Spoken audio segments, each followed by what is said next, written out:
ഇന്ന് നമ്മൾ ചെറുപയർ കൊണ്ട് നല്ലൊരു പായസമാണ് ഉണ്ടാക്കുന്നത്. അപ്പോൾ ചെറുപയറിനെ നമ്മളൊന്ന് വറുത്തെടുത്തിട്ടുണ്ട്. ഇതുമാതിരി ഒന്ന് നല്ലോണം ചൂടാക്കി എടുത്തിട്ടുണ്ട് കേട്ടോ. അത് ചൂടാക്കി എടുത്ത് ഇത് പായസം വെക്കുമ്പോൾ നമ്മൾ ട്രഡീഷണൽ ആയിട്ടാണ് വെക്കുന്നത്, ചെറുപയർ പരിപ്പല്ല. അപ്പോൾ നമ്മൾ ചൂടാക്കിയിട്ട് ഇത് ഒന്ന് നമ്മൾ അമ്മിയിൽ ഒന്ന് അരങ്ങിയെടുത്തു.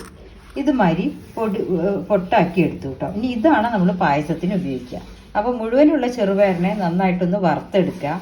വറുത്തിട്ട് അമ്മിയിലൊന്ന് അരങ്ങിയെടുക്കുക. അല്ലാന്നുണ്ടെങ്കിൽ നമ്മൾ ഒരു വെയിറ്റുള്ള കല്ലുണ്ടെങ്കിൽ വീട്ടിനുള്ളിൽ തന്നെ ഒരു പോളിത്തീൻ പേപ്പറിലോ മറ്റോ വെച്ചൊന്ന് തേച്ചെടുത്താലും ഇതുമാതിരി ആക്കണം. ഏതായാലും ഇങ്ങനെ ആക്കിയിട്ട് നന്നായി ഒന്ന് ചേറിയെടുത്തതാണ് കേട്ടോ. ഇനി ഇത് വെച്ചിട്ടാണ് നമ്മൾ പായസം ഉണ്ടാക്കാൻ പോണത്. അതിനിപ്പോൾ ഇതാ ശർക്കരപ്പാവ് റെഡിയാക്കിയിട്ടുണ്ട്, പിന്നെ 2 നാളികേരം എടുത്തിട്ടുണ്ട്. അപ്പോൾ ഇപ്പം നമ്മൾ ഇത് 3 റെഡിയാക്കിയിരിക്കുന്നത്. ഓക്കെ, അപ്പം ഇനി ഓരോന്നായിട്ട് എങ്ങനെ ഉണ്ടാക്കുക എന്നുള്ളത് കാണിച്ചു തരാം കേട്ടോ. നമ്മളിത് ട്രഡീഷണൽ ആയിട്ടാണ് ഉണ്ടാക്കുന്നത്. ഇങ്ങനെ നമ്മൾ ആക്കി വെച്ച ചെറുപയറിനെ ഒന്ന് വെള്ളം ഒഴിച്ച് കുക്കറിൽ വേവിച്ചെടുക്കണം കേട്ടോ. വേവിച്ചെടുത്തിട്ടാണ് നമ്മൾ പായസം ഉണ്ടാക്കുക. ഈ ചെറുപയറിൻ്റെ കൂടെ നമ്മൾ ഒരു പിടി അരിയും കൂടെ ഇടണം. എന്താ വെച്ചാൽ വെറും ചെറുപയർ പായസം വെക്കില്ല എന്നാണ് പറയണത്, കേട്ടിരിക്കണത്. അതുകൊണ്ട് ഒരു പച്ചരി നമ്മൾ ഈ ചെറുപയർ വേവിക്കാൻ ഇടുമ്പോൾ അതിൻ്റെ കൂടെ തന്നെ നമ്മുടെ കയ്യിൽ ഒരു പിടി പച്ചരി കൂടെ അതിൽ ചേർക്കുന്നുണ്ട് കേട്ടോ. ചെറുപയറിൻ്റെ കൂടെ ഇത്ര പച്ചരിയും കൂടെ വേവിക്കാൻ എടുക്കുന്നുണ്ട് കേട്ടോ. ഇനി അളവ് അറിഞ്ഞില്ല എന്ന് വേണ്ട, ഒരു 2 സ്പൂണ് വലിയ സ്പൂണ് പച്ചരിയും കൂടി ഇട്ടിട്ടാണ് ചെറുപയർ വേവിച്ചെടുക്കുന്നത്. ഇനി നമ്മൾ നാളികേരത്തിൻ്റെ പാല് പിഴിഞ്ഞിട്ട് 1-ാം പാലും 2-ാം പാലും എടുക്കണം കേട്ടോ. 3-ാം പാലുണ്ടെങ്കിൽ അതും എടുക്കാം. നമ്മളിന്നിട്ട് ചെറുപയർ വെന്ത ശേഷം 3-ാം പാലിട്ടിട്ടാണ് ആദ്യം നന്നായിട്ടൊന്ന് വരട്ടേണ്ടത് കേട്ടോ. ഇനി ഓരോന്നായി കാണിച്ചു തരാം. ഇപ്പം നമ്മുടെ ചെറുപയർ നന്നായി വെന്ത് വന്നിട്ടുണ്ട്. ഞാൻ 1.5 ഗ്ലാസ് ചെറുപയർ എടുത്തിട്ട് അരങ്ങിയതാണ് ഇത് കേട്ടോ. വറുത്തിട്ട് അമ്മിയിൽ ഒന്ന് അരങ്ങിയെടുത്തിട്ട് ചേറിയെടുത്ത് വേവിച്ചതാണിത് കേട്ടോ. ഇപ്പം നമ്മൾ പായസം വെക്കാനായിട്ട് ഉരുളി അടുപ്പത്ത് വെച്ചിട്ടുണ്ട്. ഇനി അതിലേക്ക് നമ്മൾ ഈ ചെറുപയർ വേവിച്ചത് മുഴുവൻ അതിലിടണം കേട്ടോ.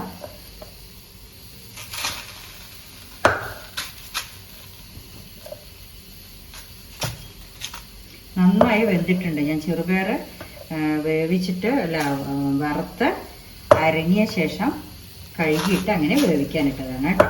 അപ്പോൾ അതിലേക്ക് ഇനിയിപ്പോൾ ചെറുപയർ ഇട്ടുമല്ലോ, അതിലേക്ക് നമ്മൾ എടുത്തു വെച്ച ശർക്കരപ്പാനി കൂടെ ഒഴിക്കുക. ആദ്യം തന്നെ ഒഴിച്ചിട്ട് അതൊന്ന് ചെറുപയറും ശർക്കരപ്പാനിയും കൂടെ നന്നായിട്ടൊന്ന് ഉരുണ്ട് വെന്ത് വരണം കേട്ടോ. അതിലിപ്പോൾ ഞാൻ ചെറുപയർ മുഴുവൻ ഇട്ടിട്ടില്ല, കുറച്ചെടുത്ത് വെച്ചിട്ടുണ്ട്. അത് നോക്കിയ ശേഷം ഇടാച്ചിട്ടാ കേട്ടോ, ഒരുപാട് ആവണ്ടാച്ചിട്ടാ. ഞാനിപ്പോൾ 1 ഗ്ലാസ് വറുത്ത് വെച്ചു എന്നേ ഉള്ളൂ, വറുത്ത് വേവിച്ച് വെച്ചു.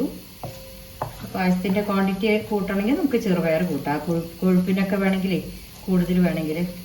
ഇതിനി നമ്മൾ ശർക്കരപ്പാനിയുടെ കൂടെ കൂടി നന്നായി ചേർന്ന് ഒന്ന് നന്നായി തിളച്ച് റെഡിയാകുമ്പോൾ നമ്മൾ 1 സ്പൂൺ നെയ്യും കൂടി ഇട്ടിട്ട് ഒന്നും കൂടെ വരട്ടിയ ശേഷമാണ് 3-ാം പാല്, പിന്നെ 2-ാം പാല്, 1-ാം പാല്.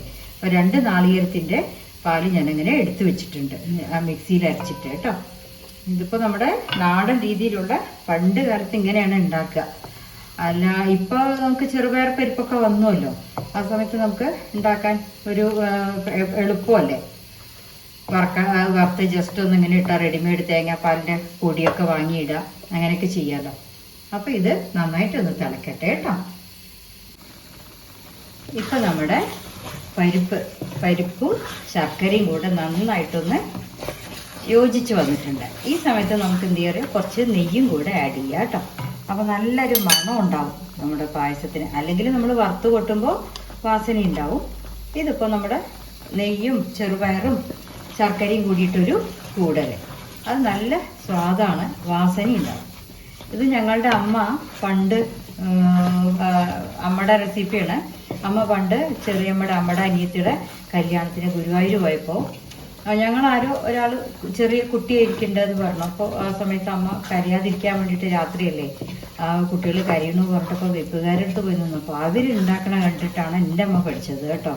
അപ്പോൾ അതൊക്കെ ഞങ്ങൾക്ക് പറഞ്ഞു തന്നിരിക്കുന്നത്. അങ്ങനെ ചെറുപയർ പായസം അമ്മ ഉണ്ടാക്കാൻ പഠിച്ചത്. അന്ന് അമ്മയ്ക്ക് എത്ര 19-20 വയസ്സിട്ടേ ഉള്ളൂ പണ്ട് കാലത്ത് കേട്ടോ. ആ സമയത്ത് അമ്മ ഉണ്ടാക്കാൻ പഠിച്ച മാതിരിയാണ് ഞങ്ങൾക്ക് പഠിപ്പിച്ച് തന്നിരിക്കുന്നത്. അതുമാതിരി ഇപ്പം ഞങ്ങളും ഉണ്ടാക്കണത് കേട്ടോ എല്ലാവരും. ഇനി ഇതിലേക്ക് നമ്മൾ നന്നായിട്ടൊന്ന് നെയ്യും ചേർന്ന് വന്നില്ലേ. ഇനി 3-ാം പാലാണ് ഒഴിക്കണത് അടുത്തത്. 3-ാം പാൽ ഒഴിച്ചിട്ട് നന്നായിട്ടൊന്ന് തിളക്കട്ടെ കേട്ടോ.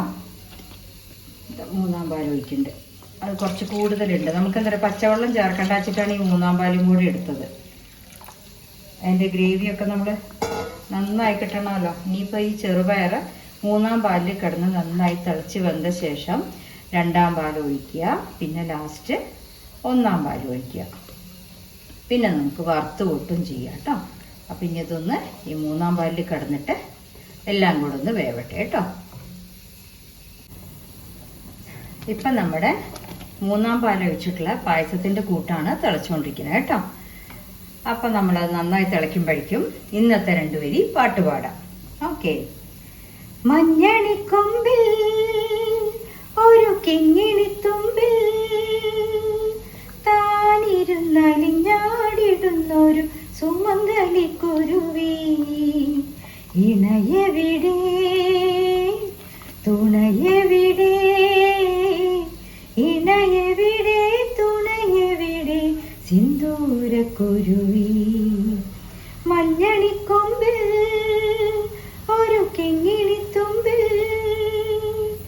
താനിരുന്നലിഞ്ഞാടിടുന്നൊരു സുമംഗലിക്കുരുവി, ഇണയെവിടെ തുണയെവിടെ, ഇണയെവിടെ തുണയെവിടെ സിന്ദൂരക്കുരുവി.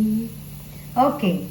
അപ്പം ഇന്നത്തെ പാട്ട് ഇത് കഴിഞ്ഞു. ഇനി നമുക്കത് നമ്മുടെ പായസത്തിലേക്ക് രണ്ടാം പാൽ ഒഴിക്കാം കേട്ടോ. ഇപ്പം പായസം ഒന്നാം പാലിലും തിളച്ച് വന്നു കഴിഞ്ഞു. ഇനിയിപ്പോൾ നമ്മൾ മൂന്നാം പാലിലാണ് തിളച്ചിരിക്കുന്നത്. ഇനിയിപ്പോൾ നമ്മൾ ഒഴിക്കാൻ പോകുന്നത് രണ്ടാം പാലാണ്. ഇനി രണ്ടാം പാലിൽ തിളച്ചിട്ട് ഇതുമാതിരി ഒന്ന് നല്ല മയപ്പെടട്ടെ കേട്ടോ. ഇനി നമുക്ക് ഒന്നാം പാലും കൂടെ ഒഴിക്കാനുണ്ട്.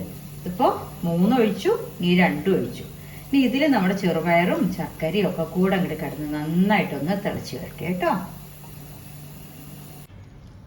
ഇപ്പം നമ്മുടെ മൂന്നാം പാൽ ഒഴിച്ചിട്ട് രണ്ടാം പാൽ ഒഴിച്ച് പായസമൊക്കെ നന്നായിട്ട് തിളച്ച് കുറുകി വന്നിട്ടുണ്ട്. ഇനി നമ്മൾ ഒന്നാം പാലും കൂടെ ഒഴിച്ച് കഴിഞ്ഞാൽ പായസത്തിൻ്റെ പണി കഴിഞ്ഞു കേട്ടോ. പിന്നെ നമുക്ക് വറുത്തുകൊട്ട് വിട്ടു. അപ്പോൾ ഒന്നാം പാല് നമ്മൾ ഒഴിച്ചു കഴിഞ്ഞാൽ ഒന്ന് പൊങ്ങാനേ പാടുള്ളൂ, വല്ലാതെ തിളക്കരുത്. ഇത് നാളികേരത്തിൻ്റെ പിഴിഞ്ഞതാണേ. നാളികേരം പിഴിഞ്ഞിട്ടാണ് ഉണ്ടാക്കിയിരിക്കുന്നത്, അരച്ച് പിഴിഞ്ഞത് കേട്ടോ. നമ്മളൊക്കെ നാടൻ രൂപത്തിൽ തന്നെ ഉണ്ടാക്കിയിരിക്കുന്ന പായസം. ഇത് ചെറുപയറാകുമ്പോൾ കുറച്ച് കഴിഞ്ഞ് ഇരുന്നൊന്ന് കൊഴുക്കുകയുള്ളൂ. അപ്പം നമ്മൾ ഈ സ്ട്രക്ചറിൽ എടുത്താൽ മതി പായസം. ഓക്കെ. ഇനി നമ്മൾ വറുത്ത് കൊട്ടാരാകുമ്പോൾ പറയാം കേട്ടോ. ഇതൊന്ന് പൊങ്ങിയാൽ നമുക്ക് അടുപ്പ് ഓഫ് ചെയ്യാം. കഴിഞ്ഞു പണി. ഇനി നമ്മൾ പായസത്തിലേക്കുള്ള നാളികേരം വറുത്ത് കൊട്ടാനാണ് പോകുന്നത് കേട്ടോ. അപ്പം നെയ്യിലാണ് വറുത്ത് കൊട്ടുന്നത്. ആദ്യം നമ്മൾ 2 സ്പൂൺ നെയ്യ് കൂട്ടിയിട്ടുണ്ട്. ഇനി ഇതിലേക്ക് പായസത്തിലേക്കുള്ള നെയ്യും കൂടെ വറുത്ത് കൊട്ടുകയാണ് കേട്ടോ. ഇനി നമ്മൾ പായസത്തിലേക്കുള്ള വറവാണ്. അത് നെയ്യ് ഒഴിച്ചിട്ടുണ്ട്. അതിലേക്ക് നാളികേരം നമ്മളിപ്പോൾ ചെറുതായിട്ട് കൊണ്ടെടുത്തിട്ടുണ്ട്. ഇതുമാതിരി ആക്കിയെടുക്കുക. ഇതാണ് നമ്മൾ പായസത്തിലേക്ക് വറുത്ത് കൊട്ടാൻ പോണത്. നല്ല വാസനയായിരിക്കും. ഏലക്കയുടെ ഫ്ലേവറൊന്നും ഇഷ്ടമല്ല. പിന്നെ നമ്മുടെ പ്രഥമൻ എന്നൊക്കെ പറയുമ്പോൾ പരിപ്പ് പ്രഥമൻ എന്നാണ് പണ്ടുള്ളവർ പറയുക കേട്ടോ. പരിപ്പ് പായസം എന്നൊന്നുമല്ല, ഇത് ശരിക്കും പരിപ്പ് പ്രഥമൻ എന്നാണ് പറയുക. അപ്പോൾ ചെറുപരിപ്പ് പ്രഥമന് ഇങ്ങനെ നാളികേരം ഇതിൽ നന്നായിട്ട് നെയ്യിൽ ഒന്ന് പൊട്ടി വരണം. പടപടാന്നൊന്ന് പൊട്ടുമില്ല കേട്ടോ. നാളികേരം വെന്ത് പൊട്ടും ഒരിഞ്ഞിട്ട്.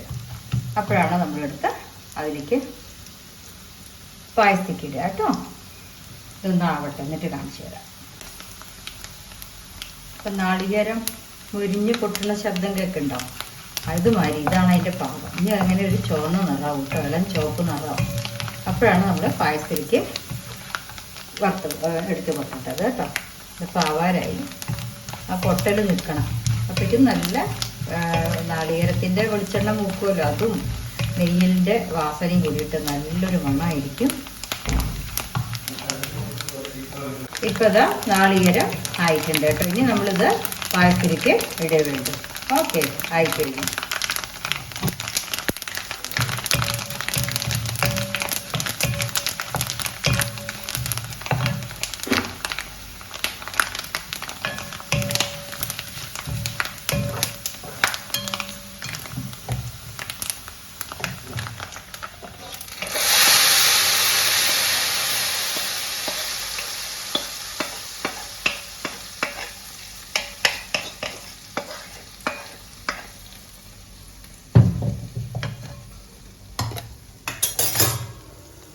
ഇപ്പം നമ്മുടെ ചെറുപയർ പായസം റെഡി ആയിട്ടുണ്ട്, അല്ലെങ്കിൽ ചെറുപയർ പ്രഥമൻ റെഡി ആയിട്ടുണ്ട് കേട്ടോ. ഇനി അതൊക്കെ ഇങ്ങോട്ട് അങ്ങനെ ഇളക്കി കഴിക്കേ വേണ്ടു. അപ്പോൾ എല്ലാവരും ഇങ്ങനെ ഉണ്ടാക്കി നോക്കൂ. ഇതാണ് നമ്മുടെ പണ്ട് കാലത്തുള്ളവർ ചെയ്യണത്, ചെറുപയർ പരിപ്പിട്ടിട്ടുള്ളത് ഇപ്പോഴത്തെ കേട്ടോ. ഇതിൻ്റെ സ്വാദ് വേറെ തന്നെയാണ്.